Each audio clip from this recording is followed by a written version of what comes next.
것이죠. 이거는 이제 왕실을 추승하는 것, 존호 같은 걸 자꾸 해요. 이게 보면 특히 19세기에 가면 왕실의 위상을 자꾸 높이기 위해 가지고 하는데 사실은 좀 문제가 많은 거죠. 너무 이제 그 존호를 남발하는 이런 모습도 우리가 볼 수 있어요. 숙종, 인경왕후, 인현왕후, 인원왕후, 추상존호.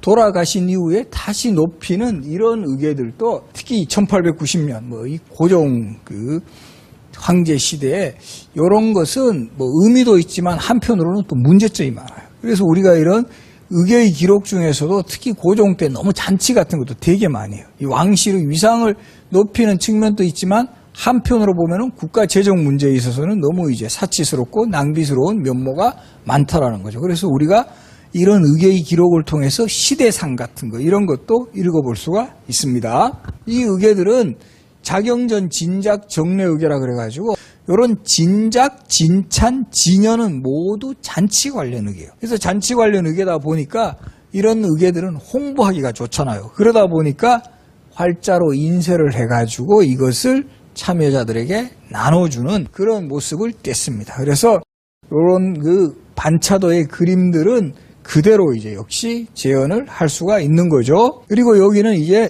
같은 잔치 의궤 중에서 진찬, 찬은 음식을 올림 이런 뜻이에요. 순조 기축은 순조 시대의 기축년 아마 1829년입니다. 1829년에 이 음식을 올린 이 상황을 정리한 의궤. 그래서 이런 잔치 관련 의궤를 보면은요, 이렇게 누가 어디에 위치해야 된다라는 이런 것들을 다 기록하고 이게 그대로 구현된 거예요.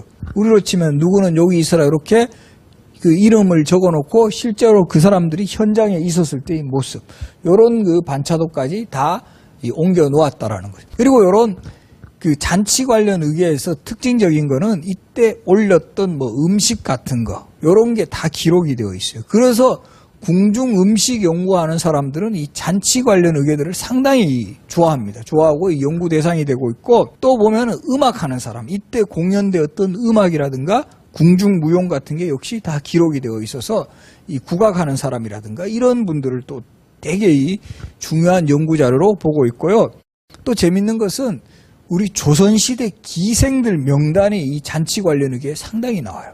이 기생 명단도 딴 데는 쉽게 접할 수 없는데 이 기생 명단이 나오는데 특히 사랑의 자가 되게 많아요. 조선시대 기생 중에 홍해, 순해, 분해, 차해 그래서 애자를 많이 집어넣는 거 이런 것도 특징으로 지적을 할 수가 있습니다. 요거는 어진도사도가 무게라 그래가지고 한자 그대로 왕어자 참진자 왕의 참 얼굴을 그린다라는 뜻. 그래서 어진이라 그래요. 그리고 이 도사라는 말은 왕을 직접 보고 그린 상황을 도사라 그러고 그려진 그림을 가지고 그대로 따라 그리는 거를 모사라 그래요. 모사. 그러니까 어진 도사니까 이거는 광문연관이니까 고종의 어진을 직접 그린 그림. 근데 안타깝게도 고종 어진 자체가 의궤에 있지는 않아요. 그리고 어진은 제작이 되면 선원전이라든가 영의전과 같은 왕의 초상화만을 따로 보관하는 그런 건물에 보관을 해요. 그래서 이 의궤에는 그런 과정을 기록에 남아있고 어떤 하원들을 뽑아가지고 주관하사라 그래가지고 왕의 얼굴을 그린 사람이 최고의 하원이에요.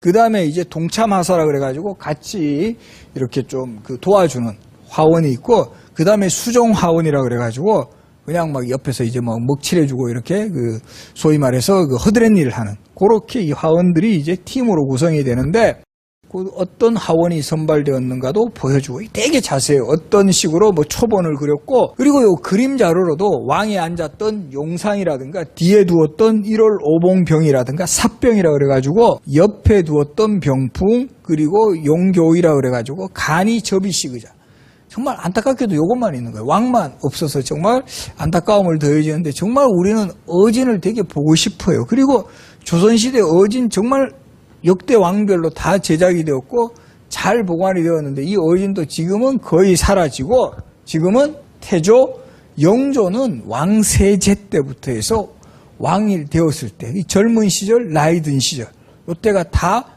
남아있어요. 그 다음에 왕들 한번 보시면 철종 어진이 이 불에 탄 상태로 좀 남아있고요. 고종 어진, 순종 황제의 어진까지 조선 왕의 실물 어진은 현재 5점이 전하고 있어요. 그리고 고종 황제하고 순종 황제는 사진으로도 우리가 그 모습을 볼 수가 있는데 특히 고종 황제 어진을 보면 좀 마음이 편해집니다. 뭐 그냥 왕도 뭐 그냥 장동건 같지가 않구나. 그냥 보통 사람이시구나. 라는 그런 생각을 하게 되는데요.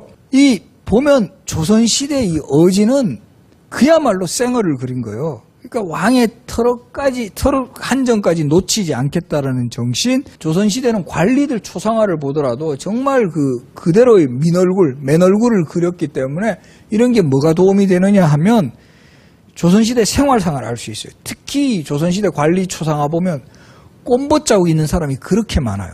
그거는 그만큼 이 사람들이 천연두를 알았다라는 증거고 관리들, 고관들도 천연두로 알았다라는 것은 일반 백성은 더 심했을 거라는 것을 충분히 짐작을 할 수 있는 그런 장면들이고요. 의학 같은 거 연구하거나 그 사람의 캐릭터, 정말 술 많이 마셔가지고 코 빨간 사람은 빨갛게 그려버린다라는 거죠. 요즘하고 많이 다릅니다.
이제까지 살펴본 거는 주로 일생에 관한 이런 의계를 한번 흐름으로 살펴본 거고요. 이번에는 약간 주제별로 가장 제가 봤을 때는 이 연구 대상도 많고 흥미로운 의계 중에 하나가 정조의 화성건설과 화성행차. 그래서 이 정조가 아버지를 추승하는 작업은 상당히 이제 뭐 한편으로 보면 집요하다고 할 정도로 강했는데 왜 그러냐 하면 정조는 돌아가신 사도세자의 아들이 아니었어요. 처음에는. 1762년 사도세자가 아버지 영조에 의해 뒤뒤에 갇혀 죽으면서 이제 사도세자는 지워져 버렸어요. 지워지고 정조는 영조의 맏아들인 효장세자, 일찍 죽었던 효장세자에게 법적으로 양자처럼 이어졌어요. 그랬는데 정조는 만약에 정조가 정말 한 5, 6살 때 아버지 죽음을 정말 목격했다면 뭐 정말 너무 어린 나이고 해서 뭐 그런갑다 했는데 11살 때 아버지 죽음을 현장에서 지켜봤거든요. 왕이 돼가지고는 도저히 자신의 아버지를 부인할 수 없었던 거예요. 그래서 즉위후 일성으로 했던 말이 과인은 사도세자의 아들이다라는 선언을 했다라는 거죠. 그리고 본격적으로 아버지 추승 작업에 매달리는데 원래 사도세자라는 호칭은 영조가 부른 호칭이에요. 영조가 사도세자가 죽고 난 다음에 내가 정말 너 진심으로 죽인 건 아니었다. 널 생각하고 애도하겠다라는 뜻으로 사도세자인데 정조는 다시 추존해서 장언세자라고 불러요. 그래서 사실 정조 시대는 사도세자라는 말 대신에 장언세자라고 부르는 게 맞다라는 거죠. 그래서 이 정조가 아버지 추승 작업을 위해서 한 대표적인 일은 아버지를 모신 사당을 조성을 해요. 정조가 주로 기거했던 궁궐인 창경궁에 보면 어머니 해경궁 씨가 또 이곳에 모셨거든요. 어머니를 위해서 지어준 건물이 뭐죠? 자경전이라는 건물을 짓고 그 자경전이 약간 창경궁에서도 약간 언덕에 있어요. 거기서 딱 마주 보면 지금의 서울대 병원이 나오거든요. 그 서울대 병원 자리에 경모궁이라는 아버지 사당을 조성을 했어요.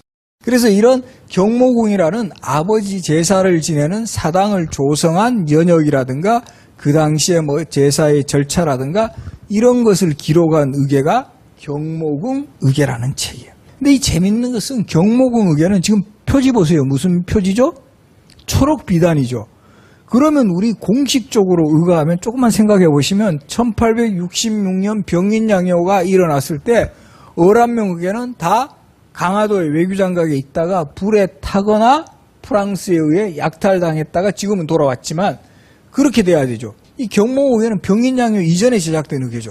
그러면 당연히 이거는 프랑스에 가 있었거나 아니면 없어져야 되는데 이거는 계속 국내 서울대학교 규장가하고 요 약간 파란색 비단 표지가 장석하게도 보관이 되어 있었어요. 상당히 미스테리한 거죠. 어떻게 해석하느냐? 정조가 아버지에 대한 이런 그 정말 추승이라든가 이런 데 대한 그 뭐 마음이 너무 절절해가지고 이 책은 항상 아버지 제사 지내야 되니까 참고하기 위해서 이거는 강화도에 보내지 말고 궁궐 안에 그냥 두어라. 이렇게 해서 궁궐 안에 두어서 화를 면했을 가능성이 많습니다. 그리고 이 사도세자 추승의 핵심이 화성 건설입니다. 아버지의 무덤을 원래는 이 아버지 무덤, 사도세자 무덤이 어디 있었냐면 지금의 그 서울시립대학교 근처 경기도 양주에 있었는데요. 이 아버지 무덤을 처음에는 수은묘라 그랬어요. 묘묘자 써가지고. 그러다가 이걸 다시 높여서 영우원이라 그래요. 왕이 되지 못한 왕의 아버지의 무덤을 우리가 원이라 그래요. 또 왕이, 아들은 왕인데 어머니가 왕이 되지 못한 경우의 무덤도 원이라 그래요. 대표적으로 영조의 생모 숙빈 최씨, 소령원이라는 거죠. 그죠? 원입니다. 원. 그래서 사도세자의 무덤을 양주, 지금 서울시립대 근처에 있었던 영우원을 지금의 수원, 지금 사도세자의 무덤이 있는 이곳으로 옮깁니다. 그런데 옮기기 위해 가지고는 어떤 생각을 하냐 하면은 이 지역이 꽃화자 쓰는 화산 지역이에요. 화산 지역으로 옮기니까 그때 이곳에 주민들이, 백성들이 많이 살고 있었습니다. 그래서 이 백성들을 먼저 이주시킬 신도시를 만들어야 돼요. 그렇게 해서 조성한 신도시가 바로 수원 화성이라는 거죠. 수원 화성. 그래서 그 화산에 살던 백성들을 이주시켜가지고 새로운 신도시에 살게 하고 이 도시를 성곽도시로 만드는 거예요. 왜 또 성곽도시로 만드냐 하면 서울을 둘러싸고 정조는 국방에 되게 신경을 씁니다. 그래서 동서남북으로 유수부를 설치해요. 동쪽에는 남한산성이 있는 경기도 광주 유수부, 서쪽에는 강화도의 유수부, 북쪽에는 개성, 그리고 남쪽에 설치한 유수부가 바로 수원입니다. 수원화성. 그리고 이제 수원화성을 만드는 것과 동시에 아버지 무덤을 지금 현룡원이라 그래가지고 이 지금의 화산, 수원 지역에 옮기죠. 그리고 이때 이 무덤을 조성하고 원찰로 만든 사찰이 용주사입니다. 용주사. 그리고 이 용주사는 지금도 여러분들 용주사 가보시면 많으세요? 약간 일반 절하고 달라요. 어떻게 보면 약간 궁궐 건축 일반 그런 분위기도 나요. 궁궐 분위기. 대표적으로 산문이라 그래가지고 들어가는 문이 3개가 있고요. 건축의 모습 같은 경우도 마치 이제 궁궐 관할을 옮겨 놓은 듯한 그런 느낌이 드는 게 용주사고, 특히 이 용주사에는 불설부모 은중경이라 그래가지고 이 부처님의 그 은혜, 어버이의 은혜를 상징하는 그런 목판 인쇄본이 있어요. 이거는 정조가 결국은 아버지에 대한 그 효도를 다하겠다라는 그런 의지를 또 담고 있고, 또 용주사의 뒷면에는 그 후불탱화가 또 이게 아주 유명한 작품인데 이 김홍도의 작품으로도 알려져 있습니다만은 이 용주사라는 절을 정조가 상당히 신경을 쓰는 것도 아버지 무덤을 지키는 그런 원찰. 그래서 우리 조선시대의 왕릉 주변에는 큰 사찰이 많아요. 이런 사찰 원찰이라 그러는데 강남에 뭐가 있죠? 무슨 절? 봉은사. 그 설릉과 정릉의 원찰인 봉은사가 있고 세조의 무덤인 저 광릉에는 봉선사라는 절이 원찰로 그 기능을 하고 있습니다. 그래서 용주사라는 절도 여러분들 한번 꼭 그 수원 답사를 하시게 되면 화성을 갔다가 용주사로 해서 또 육릉, 걸릉 이렇게 찾아보면 정말 정조와 만나는 시간 여행이 될 것 같습니다.